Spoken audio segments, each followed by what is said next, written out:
real honor to be here in front of you, to be here at Republica. It's a brilliant conference. I'm very thankful that I can represent not only myself, not only my country, but also the continent in some respects. And hopefully, as we get to know each other and as you get to know my story and I get to know yours, hopefully we can discover something new. So, Time magazine, famous magazine, brilliant magazine.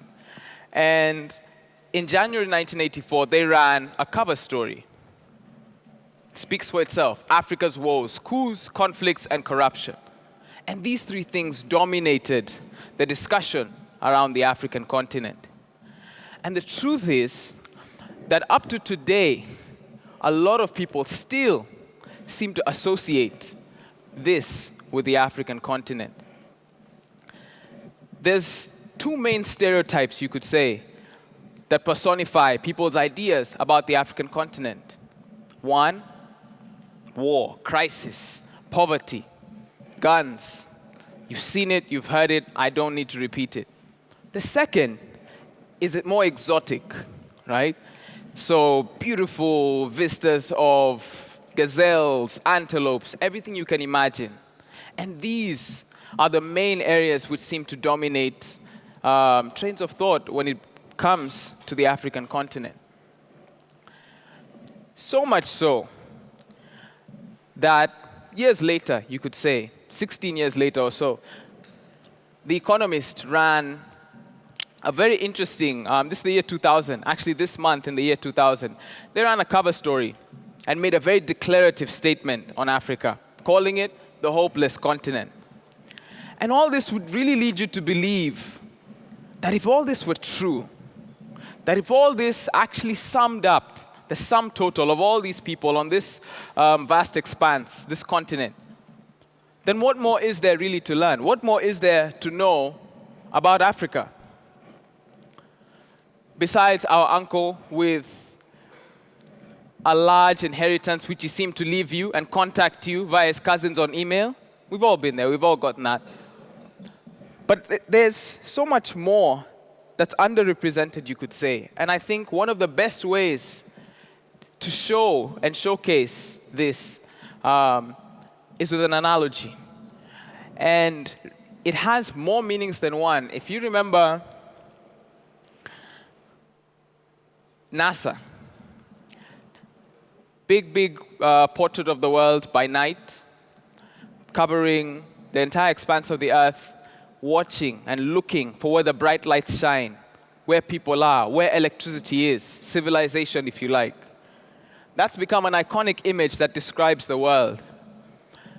And if you look, you'll see for yourself that in more ways than one, Africa is the dark continent.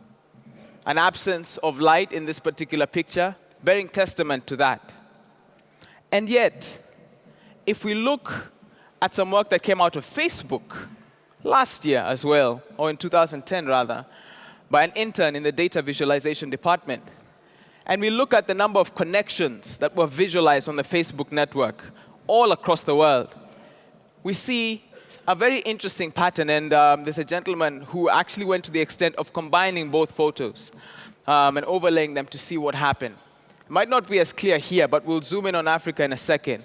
But what you find is a question bigger than NASA could ever present to you. And that is, if indeed there's no electricity, if indeed there is no light, and yet the presence of people is there, and the presence of some level of technology, then what gaps are we missing when Facebook shows us what it does with all those connections coming in and to Africa?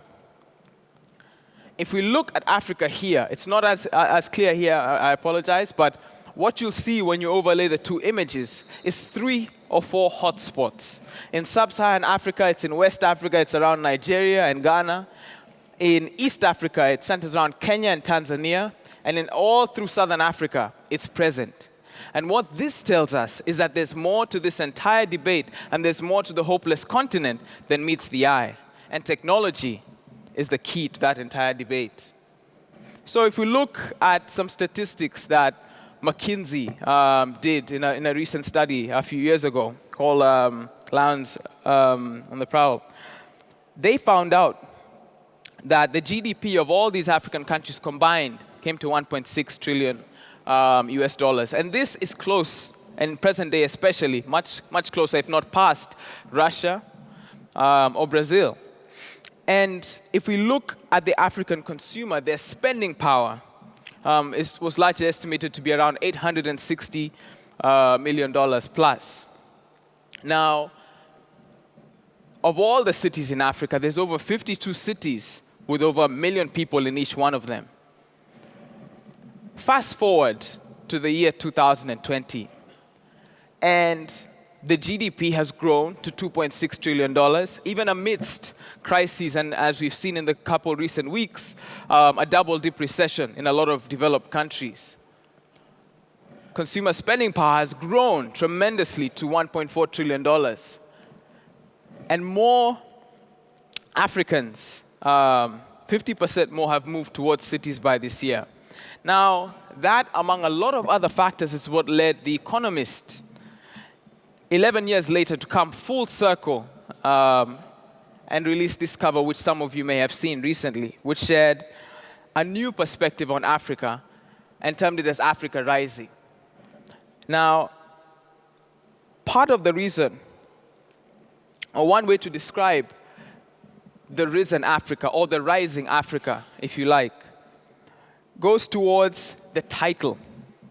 So whether we call it Tech Africa or the Silicon Savannah, if you like, the name is not as important as the movement and as the series of changes that are taking place on the continent that leads not only from an economic point of view, but an innovation and business point of view globally that are going to shape this debate.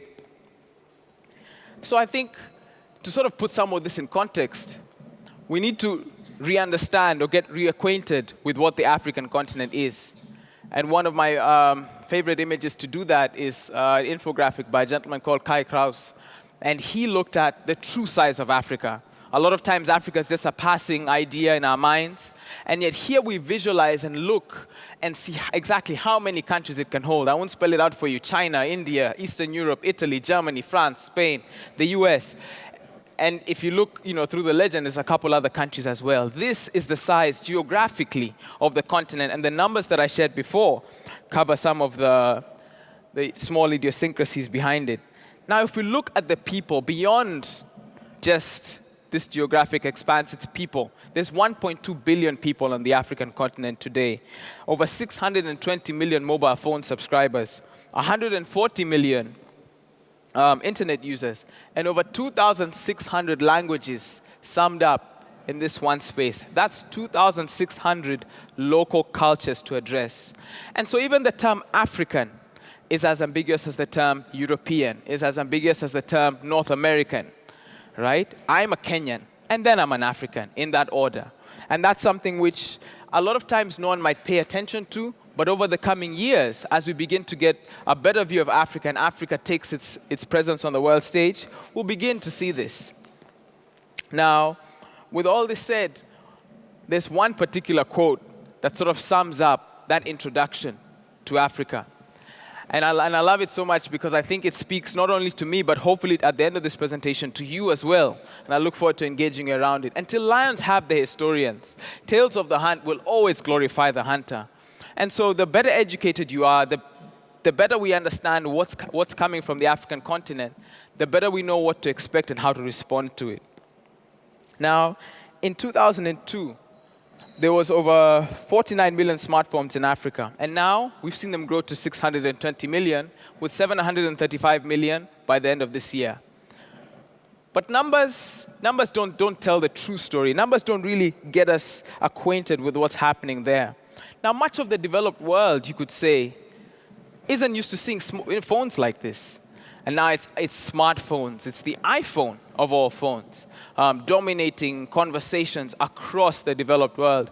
And yet the Nokia 1110, this in particular, known in Kenya as the Mulika Mwizi, which is a very funny analogy around its flashlight. It's useful. And this is one of the highest selling smartphones by Nokia itself. And this really captures part of the sentiment of how many people have access to a mobile phone in Africa today is actually more than people with access to the radio, another level of mass media that we've come to become acquainted with. Now, as we look towards this and get better acquainted with what Africa is doing in terms of mobile, we need to take a step back and look at how the entire world has experienced the internet up to today.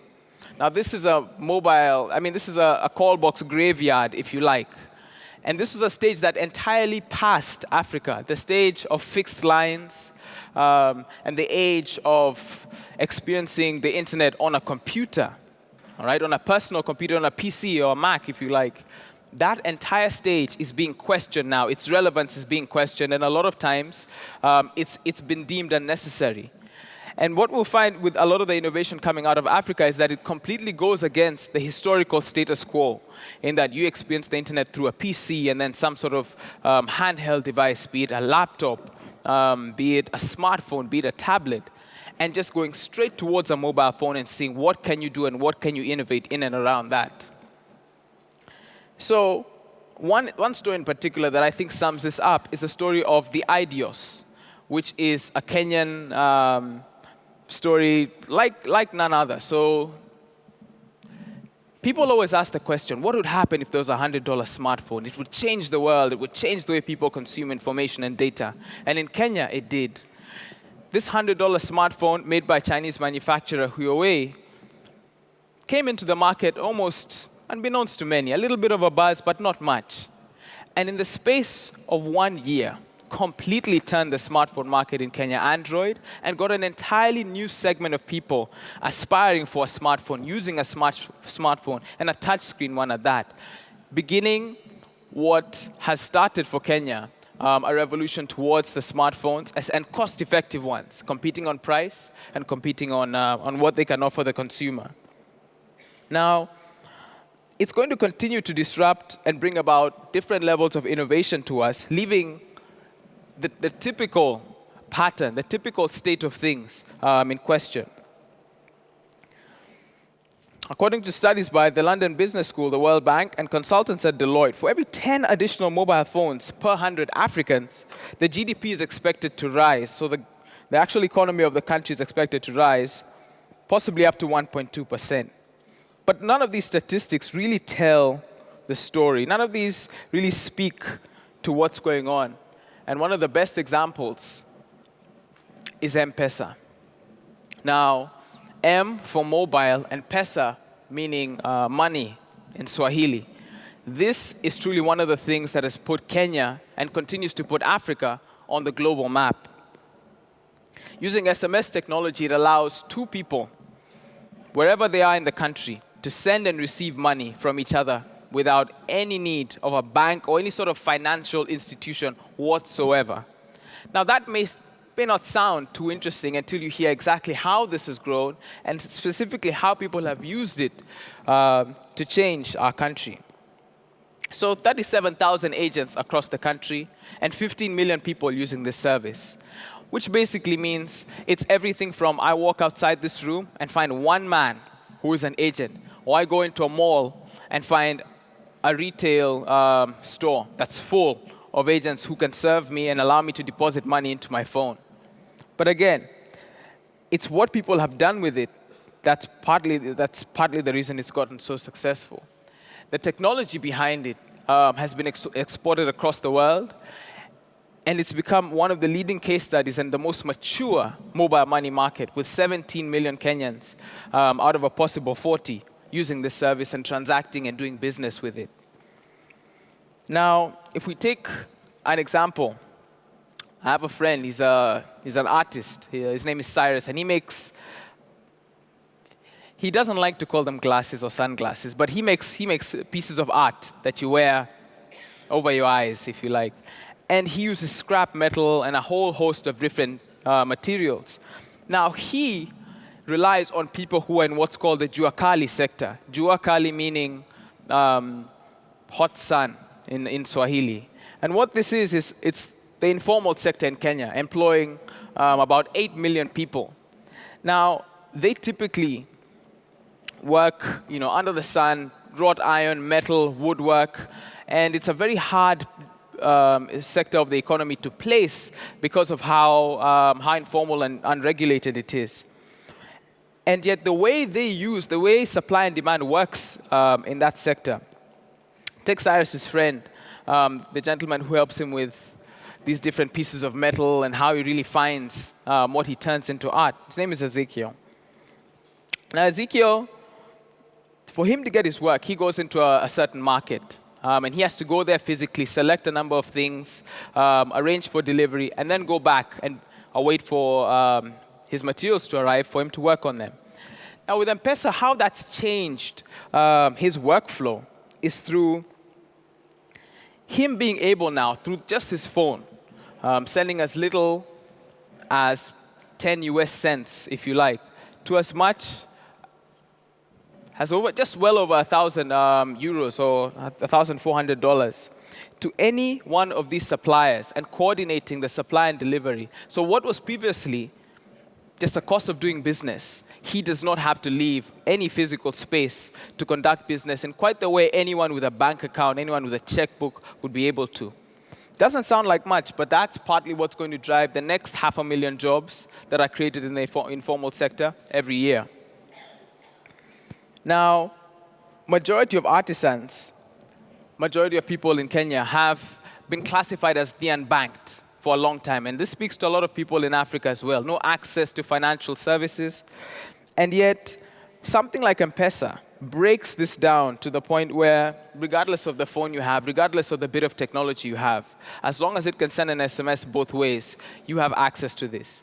Now, all those stories don't mean anything until you get a sense of how Kenyans are using this. This past December, for example, in just the 30 days of December, Kenyans sent amongst themselves over 1 billion euros in these person-to-person transfers. 30 days, 1 billion euros. All right, for a third world country and 15 million odd people, that's not too bad.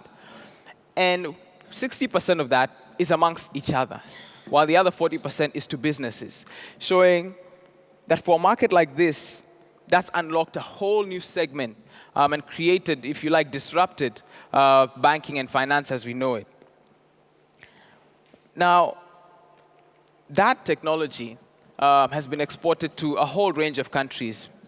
Afghanistan, Haiti right now are some of the big examples. The US, in some cases, Barclays just opened up something, I believe, a few weeks ago in the UK, an app called Ping It, allowing people to exchange goods and services through this app that mirrors M-Pesa and how M-Pesa works. And so what began as simply an experiment to get people to save, to get people to transact money amongst themselves, has really been exported to a whole new level where people are now able to transact and rethink the entire level of financial services, as they knew it. In Afghanistan, one of the most interesting examples, the police force, all across the country, would be paid using cash. And so you have middlemen, and because they're dispersed across the country, you have challenges like the Taliban. It was a very sensitive way to get money to them. And so they were one of the first cases to implement M-Pesa. All of these policemen have mobile phones. And so it's possible to actually get direct access to them, even though they'll never have access to any sort of bank or financial services. Now, one of the interesting things they found out of this was that as they began to send M-Pesa to each one of these police officers now, they found on the payroll that 10% of the entire payroll were ghost workers. All right? And so this money had just been going as cash and disappearing along the way, and yet they never knew it. And so every one of these police officers afterwards gets a mysterious pay rise when they actually correct everything. And now you have more motivated people who are being paid almost better than the Taliban, wondering, how this could really have happened. And what that speaks to is that the amount that you're able to communicate through M-Pesa is simple. It's one-to-one. And all these people needed to do by cutting out the middleman was now go up to someone and withdraw, right? And that's, I think, one of the best examples so far of M-Pesa really starting out Kenyan and going global after that. So one large payment innovation doesn't mean much for an entire continent unless you look deeper, unless you look for more stories, unless you look for more evidence behind the fact that Africa is actually exporting global technology. One specific way, and this needs no reminder to Republica, as there was someone here who elaborately shared this story last year, and that was Patrick Meyer. What he was able to do alongside a group of bloggers and technologists across the world of Kenyan origin, and some from different parts of the world who are connected to Kenya. In 2007, 2008, Kenya held what is today a disputed or contested election. And as a result of that, the country got into some unrest, you could say. And out of this started in what was just a blog post from someone asking, how are we going to know what's going on? You can't be playing the sound of music when people in town are rioting and chanting and so much unrest is going on, and the media won't show it. So Ushahidi was a response to that. And Ushahidi has, in the space of 5 years now, 5-6 years, has become one of the 50 most innovative companies in the world, according to MIT's Tech Review, and one of the 5 most innovative companies in media, according to Fast Company. Now, all they do, all this was, and all that they improved on, was if people have no access to technology and people have messages they wish to send, it could be Twitter, it could be SMS, it could be email, whatever means and whatever access you have. If you have a message you'd like to send, how can we gather everybody's message, visualize it, and make decisions upon that? This is actually the very first Ushahidi map, but now, I mean, from the Haiti earthquake to Snowmageddon in the US to almost every single major crisis in the world where people had a large amount of information and needed to make critical decisions, Ushahidi has actually played the role of coming through and visualizing and helping them make sense of that data. And this is one example of a company that's focused not only on using just technology, but web technology to influence the way the world operates and shift the way we consume and make decisions on information. And so last year, they began a number of ambitious projects, and 2 of them, SwiftRiver and CrowdMap, were touched on just slightly, but speak to a very, very critical part of where the web is headed. And this is all being shaped. This entire debate, this thinking is being shaped out of this technology company, this not-for-profit, free and open source technology company in Nairobi. SwiftRiver. For anyone here, I bet if you've been trying to keep up with the stream of tweets at the event, it's been a bit difficult, you could say, to capture everything with tweets. And that speaks to just our experience of the web, or where at least that's going. The web is like drinking from a fire hose. And to make sense of every RSS feed and every blog you ever subscribe to, every Twitter personality you follow, every email you receive, and if you like, every SMS, would take you a while, to say the least. And a lot of us are caught in that attention span crisis of sorts. Now, from this, Ushahidi, based on the experience of mapping out crises where people are SMSing for help, for resources and needs, have taken to the web as their next challenge with SwiftRiver. And what this is aiming to do is to take that entire challenge and represent it in a new light, using algorithms and the like, to distill and create a custom curated feed for you. And I mean, the beta's out now. It might be private by the time I end this talk, but it's definitely something I'd say to pay attention to, especially over the coming months and years. CrowdMap, on the other hand, is a plug-and-play example of Ushahidi. Ushahidi is technical. It can be tricky to implement. And yet, with CrowdMap, in the same time it'll take me to finish this talk, any one of you could have mapped out Republica and how many people are here and what they're interested in. And if you got everyone in the room to participate, you could have a pretty interesting map. That's the kind of level of data and especially big data with what they're working with that's being shaped on the global stage thanks to their minds and what they're doing. Now, this is a pretty brief screen grab of the platform, which is a bit hard to come by if you ask, but I'm sure like they said, it's private beta and it might be changing, but everything you can imagine regarding big data and where the web is headed in general, they're on the cusp of and they're innovating around. Now, their office and the hub where they operate from in Nairobi, the iHub, a place where I've spent quite a bit of time myself, is also at a much smaller level, less than M-Pesa. When M-Pesa creates this sort of fertile ground for disruption, what is the outcome? What do people respond with? One example is the iHub, a physical space in Nairobi that houses about 7,000 of Kenya's most creative people in technology, in business, early stage financing, design, you name it, there's a lot of brilliant people there.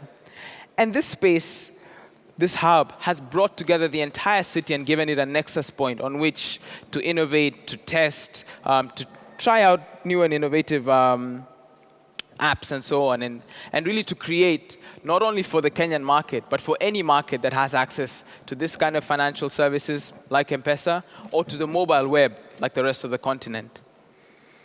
Now, if you look at the rest of Africa, you might be wondering, there's not much going on outside of Kenya.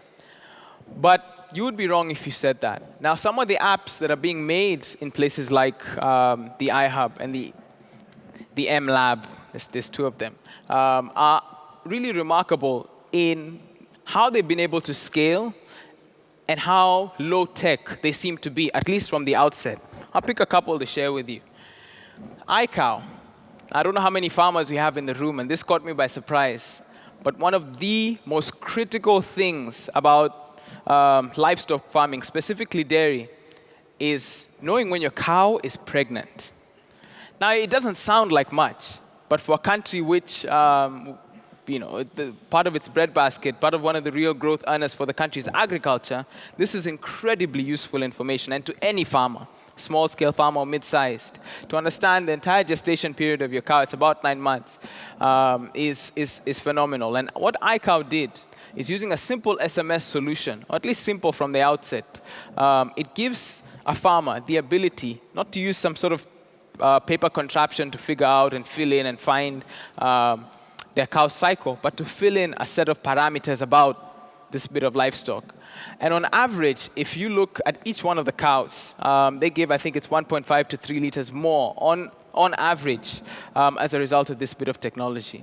Now, that's not saying much, but that has the potential to transform not only the African continent as it continues to succeed, but other emerging markets where agriculture and livestock and farming continues to be important. Kopo Kopo are connecting mobile money to the world. And in more ways than one, what they're doing is changing the way we think of mobile money. I've been sending mobile money to my cab guy, the Pizza Hut, if you like, or the version of Pizza Hut or a pizza chain, and all sorts of different businesses. And yet, I pay on time. I'm able to transact with all these large businesses, pay my water, pay utilities, and so on. But there's no way of these businesses acting on me as a person. To me, I'm just a payment that walked in and picked up a receipt. And what they're doing is they're casting the net out wide and allowing any small business to actually tap in and begin to act on the information that all these people seem to give. I give my mobile phone number, and so they can contact me and market to me. I also give my ID number so they can validate me in any other any information about me and create a database. And more importantly, what it allows them to do is create a credit rating system for this entire mass of people sending, as you heard, billions of euros a month or month on month amongst themselves and to businesses, and allow them to act on that and actually build and innovate on top of this brand new layer in mobile money. Lastly, MFAR, agriculture again, but for small-scale farmers across the country, this would seem like not the best place for disruption. Well, none of these are apps except Kopo Kopo, but these other two operate exclusively on SMS. And what MFARM does is it allows farmers geographically spread out to collectively negotiate and buy goods and supplies. Now, it sounds like a problem which should be solved already. And yet, with the mobile phone, what you're guaranteed of is a 1-to-1 ratio, and more importantly, a very personal way to contact each and every one of these people who cumulatively shape a lot of African economies. So, in the 13 countries, across the continent, you find a total of 35 hubs. Each one of these hubs is focused exclusively on technology, amongst a range of other aspects. And what they're doing is mapping out, be it at a college level, at an academia level, or higher up, just seeking to disrupt the market. They're looking at applications, technology, and building to create some of the examples, and hopefully better, for their respective countries, showing that it's not exclusive to Kenya or East Africa, but it's something that's spreading, and it's something which, if this is all you've seen in a matter of months out of one country, what can you expect to see out of 35, out of 13? Now, one example out of West Africa, which really, really caught my eye, has been M-Pedigree. Now, counterfeiters have a great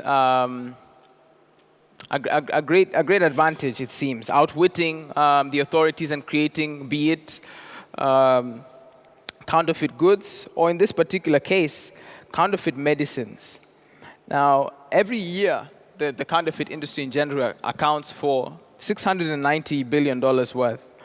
And specifically, for drugs and pharmaceuticals, it's $800 billion. In Africa, $100 billion. So you've got this large amount of fake medicinals which either contain traces or no dosage whatsoever. And the largest part affected by this is West Africa. Now, what M-Pedigree do is developed by a gentleman by the name of Bright Simmons, is they have sought to tackle this problem head on. And one of the most innovative ways to do it would be through the mobile phone again. It's ubiquitous. You've got, in some countries like South Africa, you've got more active SIM cards than the total population of the country. And so what this tells you is that if there's one way to reach people, there's one layer, if you can successfully innovate on and scale, it's mobile. Now, what they've been able to do is, for every bit of medicine you get, you're able to see a code, and in seconds you SMS that code to a short, 4-digit number, and you get a response to whether that piece of medicine that you've bought is actually legitimate. And this, in the process, in the almost half dozen countries it's spread out to, just from an experiment, just from a proof of concept in Ghana, what this has shown is that it's doing better than just meeting the counterfeiters halfway. It's completely undercutting them and challenging Africans to ask and demand for goods that actually are legitimate, saving millions of dollars in the process. Now, we've talked quite a bit about scale, and I think it would be unfair to discuss all of this without talking about what is arguably one of the continent's biggest social media-related successes. Now, Mixit is a social network founded in Cape Town in South Africa and Stellenbosch, and they continue to be a shining light for what's possible for the African market.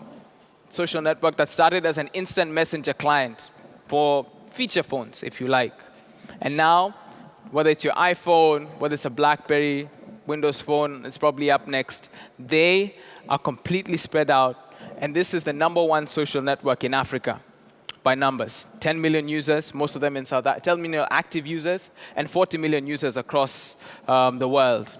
Large number of users in Indonesia, large number in Mexico as well, and some, I believe, also in Europe as well, Eastern Europe.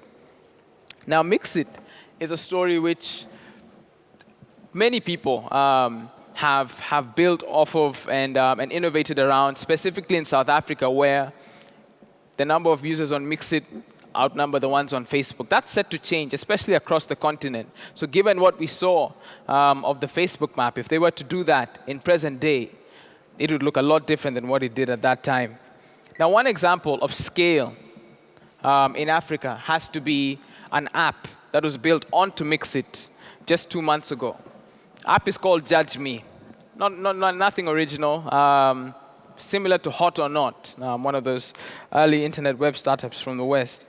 Now, in the space of 2 months, on Mixit, right, with this sandbox of 40 million people across the world, they got 1 million subscribers and over 100 million page views. Now, that's not saying much in this part of the world, but you show me something else that's gotten 1 million Africans using that service, and now you're actually talking. And one of the best ways to unlock that is typically to target feature phones and to target that level of the market and disrupt it. So these stories aren't one-offs. They're only the beginning, I could say. And if those hubs are anything to go by, and the number of apps coming out of each and every one of those hubs speaks to a greater idea, and that's that Africa isn't the hopeless continent, that Africa's woes aren't the only side of the coin to it, then really we've got to examine and see that Africa is really rising, and the question is whether you'll rise with it. As one example, a most interesting one that came across, and anybody here on Twitter might find this quite interesting. I know I did. There's a gentleman. He used to be a teacher, lives out in the Kenyan village, and came across Twitter one day. Saw it, loved the service, and in Kenya we have a couple services by Twitter themselves and by Facebook that allow you just to send and receive via text. With Twitter, you do not have to be signed up on Twitter to receive updates from someone. Now, Chief Karaoke is the man I'm talking about, and what he was able to do is, in a constituency, in a district that electricity is not even guaranteed, let alone with every one of his constituents, he's been able to get an audience of just over 20,000 through his tweets. So he has a feature phone, and all he does, just to explain it, is he writes these updates and informs the local people who've subscribed to his tweets. He has what are called barazas, which is a gathering of people, and every month he holds 2. And at each one of these 2 gatherings, he asks each one of the locals, whoever has a smartphone, not a smartphone, any phone, he tells them to send one text message. And this one text message subscribes them to receive every update for free on their part. The network provider pays for this. And so what he's been able to get with this has been an entirely new group of people speaking with him. He talks about I think he's foiled a robbery not too long ago by just texting and saying, so-and-so's, there's thieves in this gentleman's house, we should do something. And then the entire village pretty much surrounded this house and were waiting, to exact some measure of justice on this guy. But better still, I think what each one of these stories tell to is that scale, not only in Africa, but the rest of the world, is something we've almost forgotten, something we think is lost in a world of WhatsApp and a lot of these other instant messaging tools, and that's SMS. Building and starting from there, and in some cases with voice, places where illiteracy is a big challenge. Starting with SMS can actually unlock not only just the next million or the next 20,000 like for Chief Karaoke, but possibly the next billion across all the emerging markets. Now, Africa's weathered the financial storm of the global economic crisis and is set to become, at least a lot of these hubs, as I mentioned, are set to become regional contenders. The 10 fastest growing economies of the next years are all African countries. And according to the World Bank economists, 45% of Kenya's, because Kenya's debt level is around 45% of its GDP. If Kenya was in Europe, it would be a top contender over the next 10 years. And what this tells you is that as you're thinking, as you're creating, as you're tweeting, as you're investing in the next level of business on this side of the globe, you cannot forget the Southern Hemisphere. And more importantly, you cannot forget Africa. Thank you so much, Republica.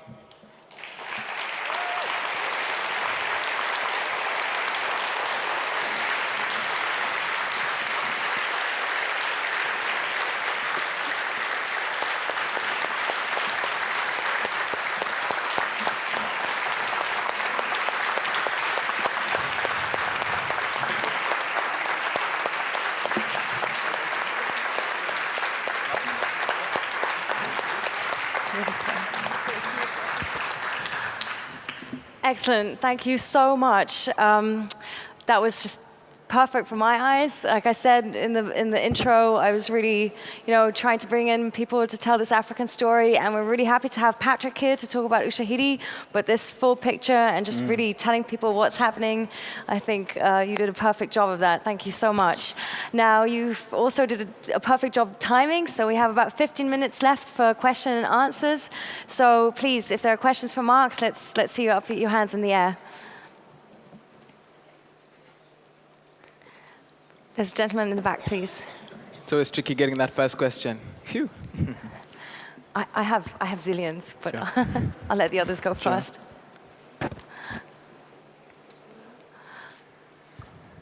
Can you give us an update on the IDEOS, the $80 smartphone? How many users are there currently? Right. So what he's asking about is the IDEOS smartphone and how many users. So the Safaricom CEO at a gathering in January mentioned 300,000, but there's other estimates that would say that it's significantly higher than that. So that 300,000 is on the lower part, but yeah, that's 300,000 Androids that went there 8-9 months ago. Claudia, in the middle.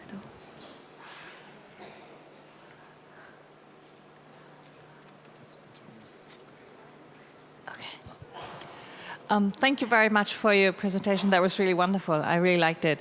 I have two specific questions.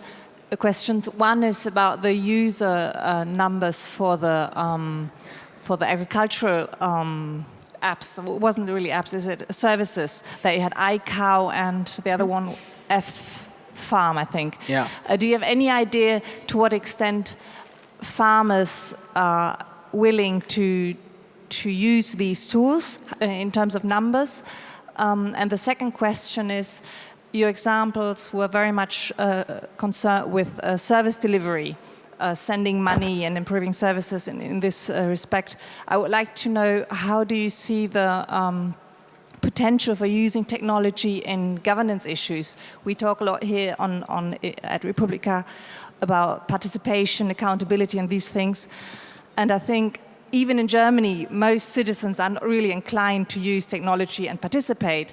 But I know that in the aid business, a lot of people get very hyped about this and think, oh, this is the way to go, and we need to use this technology to involve citizens. So I would like to hear your view on this. Sure. Thank you. If you don't mind, I'll answer the last question first. So this is possibly another big hallmark for Kenya, and that was that last year, Kenya became, I believe it's the second country in Africa and the first in sub-Saharan Africa to open up all government data. So what this has allowed is, myself right now, if I was to get a computer, or any one of people who are interested in taking deep dives into data and making visualizations or helping people understand what that data has. The Kenyan government has actually been digitizing a lot of this information. And there's apps and tools now that allow, for me, for example, to find each constituency in the country is allocated a fund.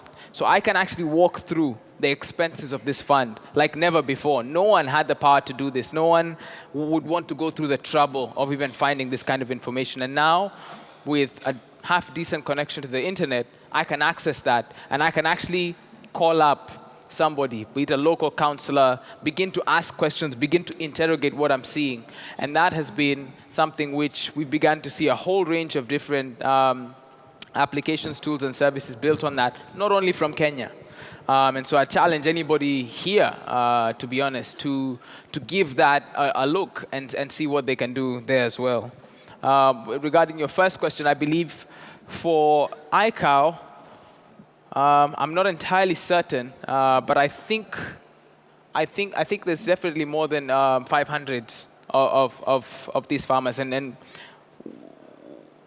why I think it's important. It's quite a big learning curve. All right. So even there's some research that came out this week that said farmers actually prefer to call over to text. long bit of research because a lot of assumptions are now being made in agriculture. Oh, well, we'll just build this for them. And now research like that is better informing not only Kenya's position, but hopefully other African countries as well. Great. We've had 3 more questions in the meantime. I think we have space for 4 in total. If you keep questions and answers short, it's you first, please. Just a short question. Last year I heard a similar talk of Jessica Kulasau. Yeah. And I just wanted to know if you are connected to her in a way, like in the iHub project or something like that, if you know each other or if you're working together.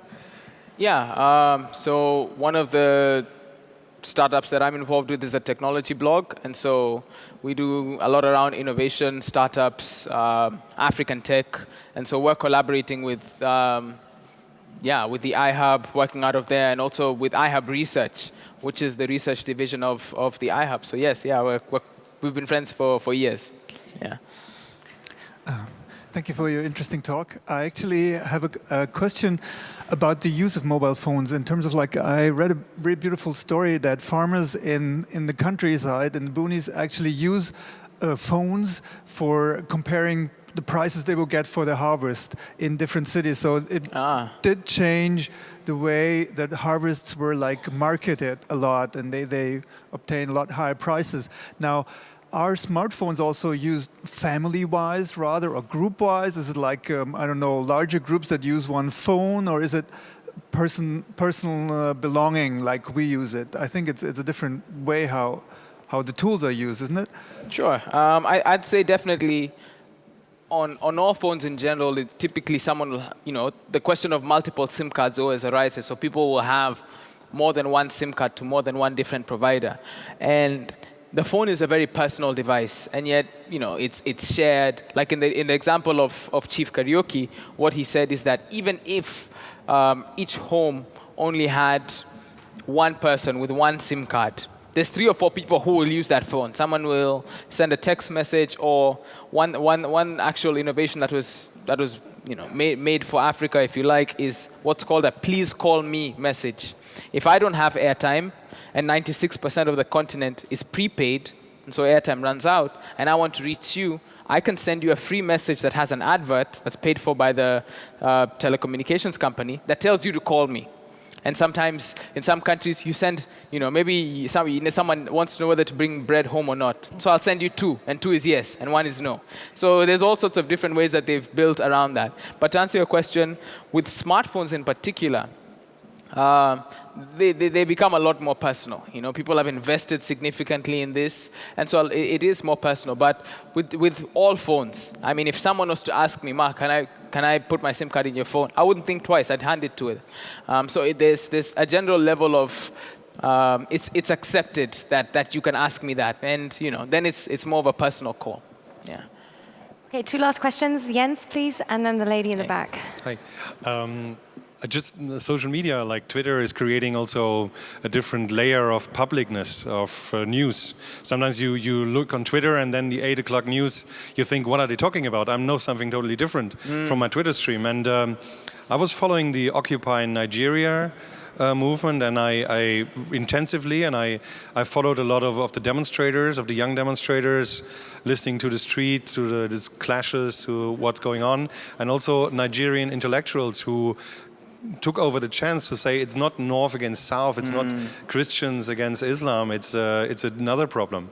So how do you think about the change of publicness of different layers of reality which are transported between the people? Do you see there any impact? Like, for example, if you maybe also know Occupy Nigeria as one example? Well, obviously last year North Africa spoke for itself. And it got to the point that they took action to the extent that this number of dictators were out of power. One interesting idea that I've been thinking about, that I'm looking to write a piece about, is that if you look at the 60s and 70s, when Africa had, between the 1960 and 1970, Africa had dozens of coups d'etats. But and that was acceptable somewhat to the world. The world was somehow all right with it. If you look in present day, the coup d'etat is frowned upon, and people have outcries against it. But a social media upheaval is different. And so maybe that's the new coup d'etat in present day. But specifically with Twitter, what my opinion of that is that's really opened up, like you said, a new level of debate. And examples in Kenya, this is a political year, and almost no politician can afford not to be on Twitter, not to go that level of scrutiny from people.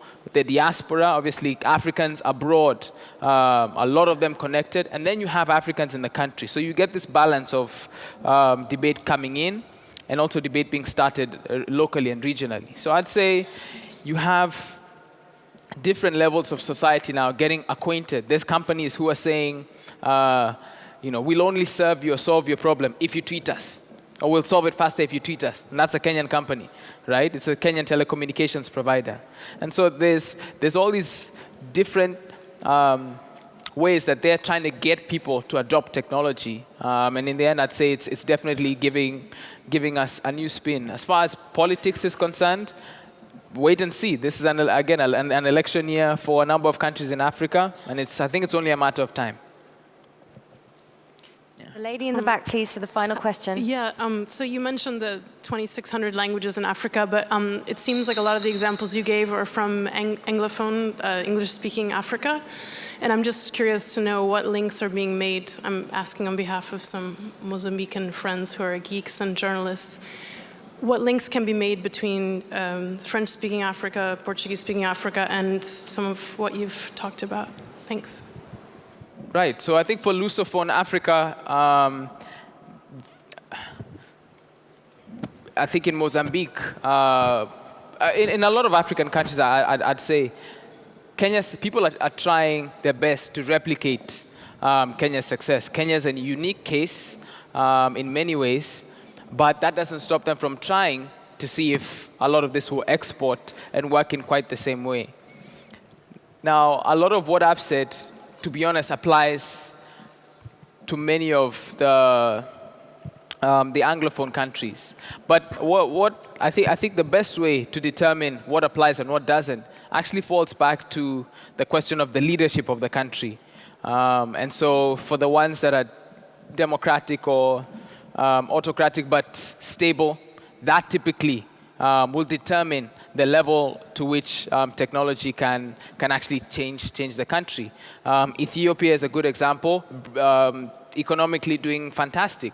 But in terms of technology, because everything is so government-led, you find that it hasn't picked up in quite the way it could have if there was competition. So I'd say for Francophone Africa, for Lusophone Africa, it comes down to, and possibly all of them, it actually comes down to the leadership, to what, it has a direct effect on adoption of technology and innovation. Okay. If that's all? That's it. All right, thank you very much. Thank you so much. Please give it up for Mark.